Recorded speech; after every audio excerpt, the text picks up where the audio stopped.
Hi, I'm Joseph Quijano, Certified Financial Planner, and I want to welcome you to our third episode of the Coffee Chats with Become the Banker.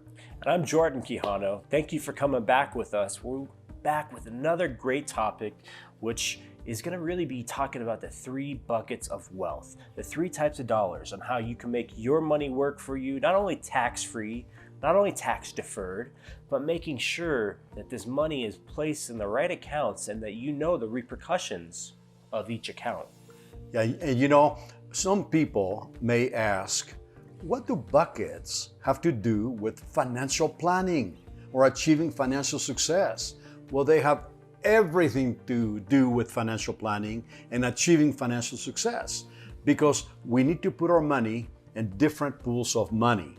So what I like to do for a moment, I like to demonstrate real briefly what the buckets look like. And Jordan, you can help me by describing what products may go into each bucket. Fair enough?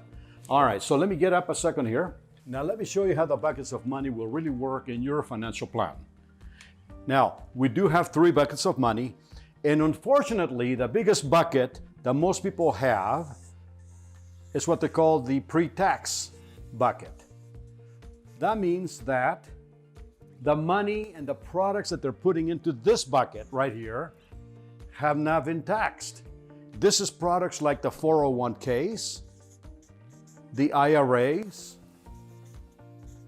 the pensions, and basically those products will give you a tiny tax break every year because you're contributing into those products pre-tax basis. However, though, when you begin to pull money out of this bucket, guess what?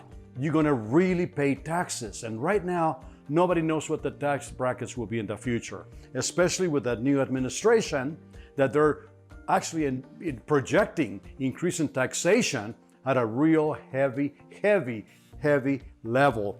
And one more point I want to make on this bucket right here. People are afraid to take money out. And the government has rules already that, number one, if you're under the age of 59 and a half, and for some reason, maybe the pandemic, or you were laid off, or maybe put on furlough, and you need money to survive, and you only have this plan right here, this bucket, and you begin to draw money out, and you're under 59 and a half, guess what? You are going to pay a 10% penalty plus taxes. So you would lose about 30% of your money. 10% to penalties and 20% in taxes. Now, if you don't take the money out and you reach the age of 72 years of age, guess what? The government will penalize you 50% of what you should have taken out. Now, that, to me, is not a plan for me or my family. It's a plan for the government. Don't you agree, Absolutely. Jordan? And the biggest thing is, most of us have taken money out of the 401ks or IRAs due to the pandemic, and we were allowed to take the money out without the penalties and to postpone the taxes, but we still have to pay it back, number one. And let's not forget, when we get back to some normal lifestyle, these penalties, these kind of restrictions or handcuffs go right back on these plans. So it was nice for us to be able to access up to $100,000 when we were allowed to help pay for just our medicals, our expenses, our groceries. But that money didn't come free, unfortunately, even though it's our money. That's the sad thing. Just to survive. Now, the second bucket of money that most people have is actually the second biggest bucket of money. It's what I call the taxable bucket. This is where your individual stocks, bonds, and mutual funds will actually go. And real estate also plays an important part in this bucket. So really capital gains taxes. Capital gains taxes. And you know that capital gains taxation at this point is a lot lower than income taxation, right? So unfortunately, the second biggest bucket is here. The biggest bucket is the pre-tax bucket, which is the worst bucket to have your money in. Right. Now, the third bucket of money is actually the smallest bucket for most people because they may not even have it, period. That's what I call the tax-free bucket.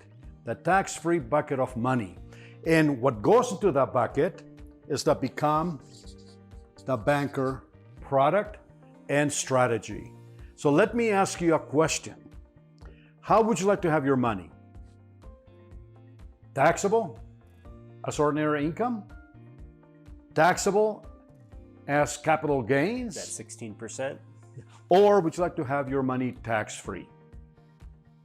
My job as a certified financial planner and my company is not to let you know that there's nothing wrong with this bucket or this bucket or this bucket. They're all good. However, though, you need to equalize the buckets. My job is to balance your buckets of money, to make sure that they're all the same, not to be lopsided. And unfortunately, when we meet clients today, the biggest bucket they have is a pre-tax bucket. Isn't that a problem? It really is. And not too many people realize where they're putting their money. So again, balance is key. I mean, it's not bad to have a 401k for getting a match. Take advantage of the free money, get the match, but don't be putting in 15 or 20% if you're only getting a 5% match. Put money elsewhere, balance the buckets, put some in the capital gains section so that you can have some real estate, some own brokerage accounts with stocks, bonds, mutual funds, and get a better tax rate. And also put some money in the tax-free section so that you can have money built up to offset your taxes when you retire. That's the whole idea of having a picture-perfect retirement. And we can help you build your tax-free bucket of money. Yep. That's what we do at Become the Banker. So I really want to thank you for watching this episode of the Coffee Chats with Become the Banker. We thank you for allowing us to be into your home, and we're looking forward for you to subscribe to our channel, like us, and hit the notification bell so you can be notified when the next episode will happen. I'm Jordan Quijano. And I'm Joseph Quijano. And we want to thank you for joining us. We'll see you on the next Coffee Chat.